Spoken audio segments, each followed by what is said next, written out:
All right, so today we're diving headfirst into Pretoria. Yeah, it's been well, let's be honest, it's been a wild ride since it launched. That's an understatement.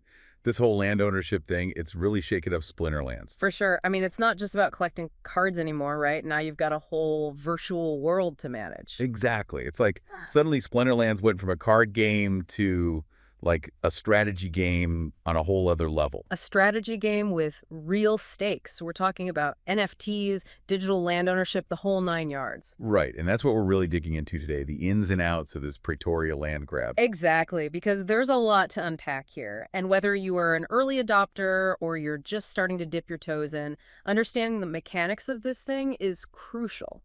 Couldn't agree more. So for our listeners who are just tuning in, let's start with the basics. Imagine, if you will, a brand new continent just bursting with untapped potential, resources ripe for the taking. That's Pretoria in a nutshell. 150,000 plots of digital land, each one a unique NFT called a land deed. Land deeds, right.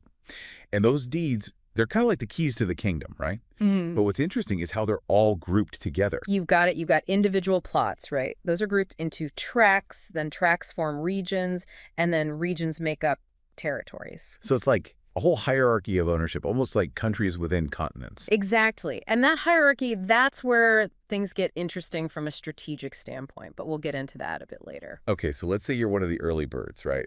You managed to snag a land deed before anyone even knew what was on them. You'd have a P-lot, track it, or region token, just burning a hole in your virtual pocket. And you had to make a decision, hold on, and hope for the best, Or dive headfirst into the unknown. And that's where the surveying event comes in.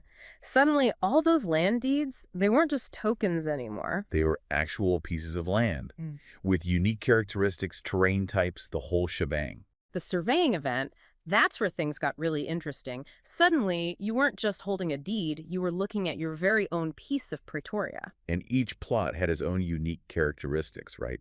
Terrain type, rarity level, resources, the whole nine yards.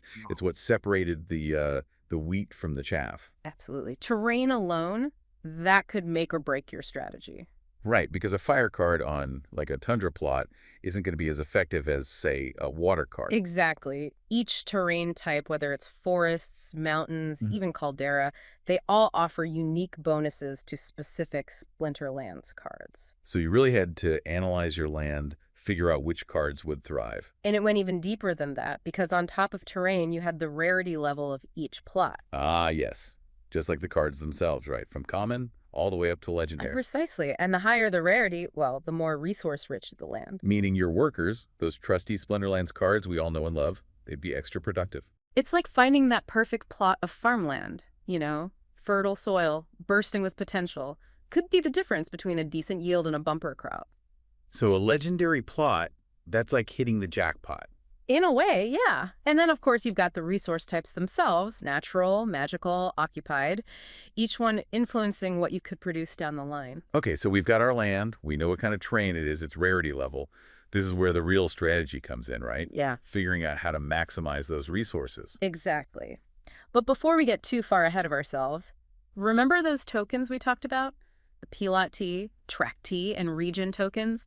Well, there was another layer of decision-making to consider before you even found out what was on your land. So you're sitting there, land deed in hand, but you don't know what's on it yet. Talk about anticipation. Oh, I bet those were some tense few weeks leading up to the surveying event. Right. And on top of that, you had another decision to make. The starter packs, that was a tough one. A real gamble. Because you're basically choosing your tools before you even know what you'll be building. Precisely. Like, imagine going to a Build-A-Bear workshop, but you have to pick out the outfit before you even know if you're making a bear or a unicorn. That's a perfect analogy. And remember, these starter packs, they were only available before the surveying event. Yeah, once you saw what was on your land, that was it. No going back. Talk about a leap of faith. So for those of us who weren't around for that initial land grab, what were the options? Okay, so you had three choices. Building in a box, time vault, or unstable totem. Three very different approaches. It was like picking your play style right out of the gate. Exactly. So let's start with building in a box, shall we? Let's. This one always seemed like the safe bet to me. Yeah, it was definitely the more strategic, long-term thinking option. So what did you get with the box? Well, you got a free level 1 building. Now, that might not sound like much, but buildings were essential for resource production later on. Right, because you couldn't just start pulling resources out of thin air. You needed infrastructure. Exactly. And the box also came with a free power source, which, let me tell you, those were crucial for, well, for everything. Right, because even in the digital world, nothing runs on good vibes alone. Yeah. You need power. But wasn't building and resource production like a phase 2 thing? It was, yeah. So building in a box, it was really about laying the groundwork for future success, setting yourself up for the long haul. Got it. So, for the more impatient among us, we had the time vault. Ah, yes, the time vault. This one was all about speed. Get ahead of the game, right? What did it offer? Well, the big one was time crystal tokens. Remember those? Vaguely. Remind me. Time crystals, they were like the fast-forward button for Pretoria. You could use them to speed up all sorts of tasks. Clearing land, building, even resource production. Ah, right. So instead of waiting around for things to happen naturally, you could just, like, speed up time. Pretty much. And the time vault came with a stockpile of grain. Grain being. The food source. Yeah. Your workers, those Splinterlands cards you've staked on your land, they needed to eat to function. Right, of course. Even virtual workers need their fuel. Exactly. And in those early days, everyone needed grain. It was the hot commodity. Makes sense. So the time vault was all about maximizing efficiency, getting a head start on resource gathering. Precisely. And then last but not least, we had the wild card, the unstable totem. Okay, this one always seemed a bit risky. It was high risk, high reward. Basically, the totem supercharged production on one of your plots for a full 30 days. Wow, that's a pretty significant boost. But picking the right plot to boost, that must have been a tough call. It was a gamble for sure. Some players saw it as a way to dominate the early grain market. Others, they thought it was too niche. Really depended on your risk tolerance and your overall Pretoria strategy. Right, because even with a supercharged plot, you still needed a solid plan for the rest of your land. Exactly. Speaking of strategy, let's talk about the heart of Pretoria. The workers themselves. Those beloved Splinterlands cards we all know and love. And those workers, they need their fuel. Didn't we talk about power sources earlier? Right. We can't forget about those. They're what keep the whole Pretoria engine running, but they're not free. Of course not. Yeah. What's the cost of doing business in the digital land of opportunity? It's all about the DEC, my friend. DEC, DEC. Oh, right. Dark energy crystals.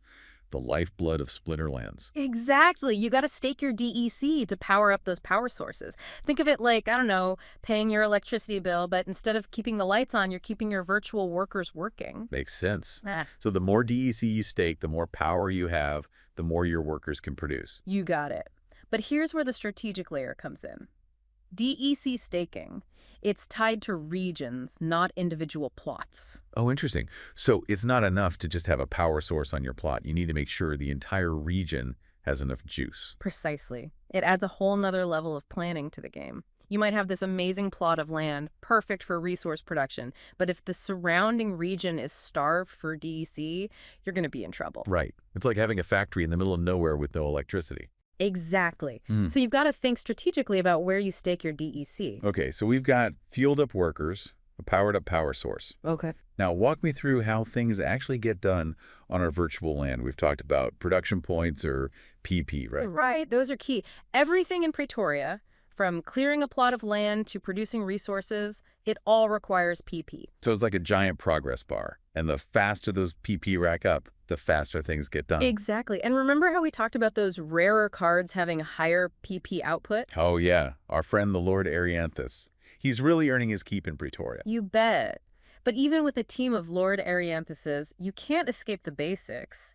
Your workers, they need to be fed. Ah, yes. Even virtual workers need their sustenance. So what's on the menu in Pretoria? In the early days, it was all about grain, good old-fashioned grain. No fancy virtual pizza deliveries, huh? Just back to basics. Exactly. And you could buy grain to trade for it, or Grow it yourself. you got it. Which, let's be honest, was the most reliable way to go. Makes sense. If you're relying on other players or, I don't know, some in-game merchant for your grain supply, those prices could fluctuate like crazy. Oh, for sure. Having dedicated plots of land for grain production, especially in the early days, that was crucial. It's like having your own little farm-to-table operation, but for your digital workforce. Exactly.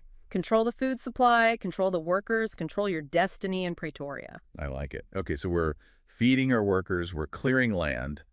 But what's the ultimate goal? What can we actually do with all of this once it's up and running?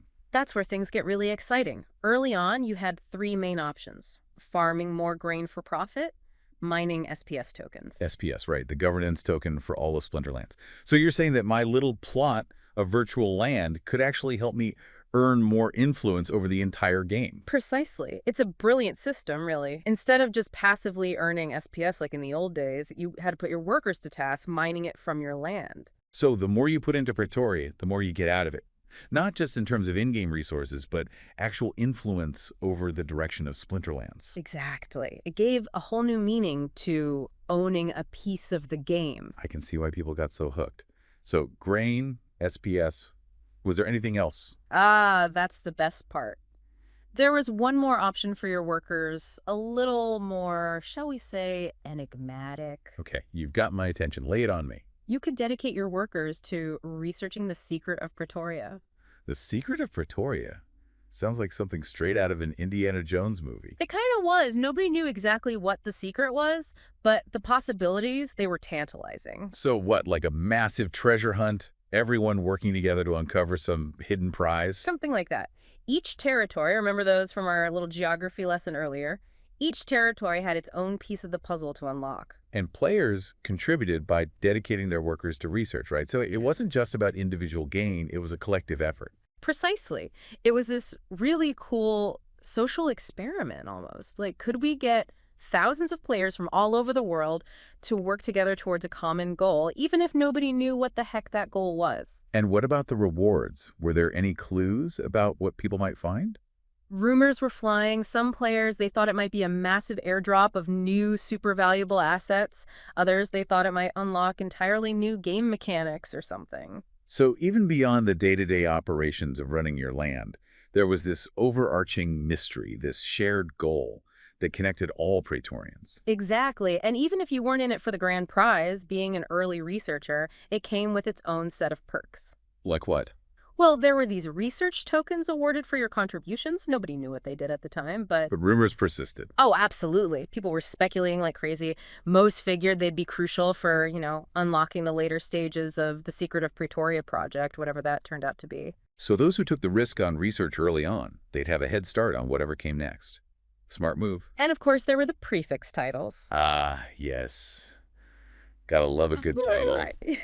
Show off your dedication to unraveling the secret with a unique title, proof of your commitment to the cause. It all sounds incredible and a little overwhelming, to be honest. We've covered so much ground here, from the nitty-gritty of land ownership to these grand mysteries and the potential for real-world value. Pretoria was a lot of things to a lot of people. It was a game, an investment, a social experiment.